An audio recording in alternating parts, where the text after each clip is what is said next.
and all the opposition, we're on our way to a totalitarian state, and that's not what America's about.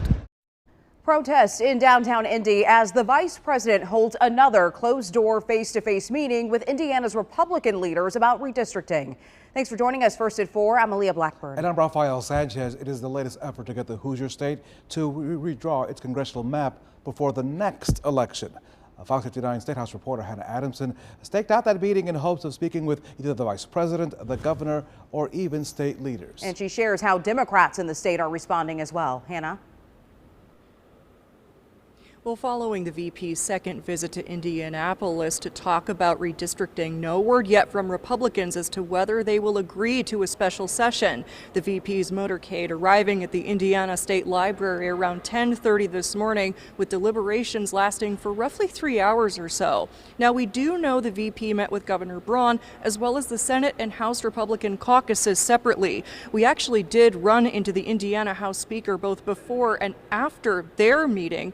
The Speaker declined to say much, except that his office would be releasing a statement. That statement reading in part, quote, "We had another productive conversation today, and we'll keep discussing this within our caucus and with the Hoosiers we represent as we come to a decision soon." Per a spokesperson for the Indiana Senate President Pro Tem Rod Bray, quote, "Senator Bray was honored to have the VP here and says the meeting was productive."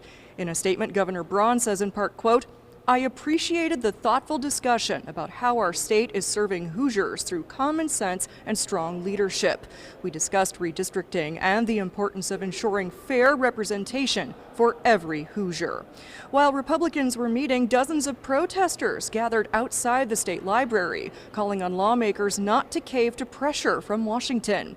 Democrats say there is some gridlock in both the Senate and House Republican caucuses, and that at this time, Republicans do not have the votes to redistrict mid-decade. Democrats were also questioned about whether they're preparing their own maps should a special session take place. We are definitely in communication and talking and preparing, but that's about as much as I can say about what we are going to propose. We are in opposition to redrawing, rigging the maps, full stop. Now, Governor Braun has previously stated that a special session would most likely need to take place next month. The Indiana General Assembly will reconvene for the unofficial start of the next legislative session in mid-November. Reporting live from the Indiana State House, Hannah Adamson, Fox 59 News.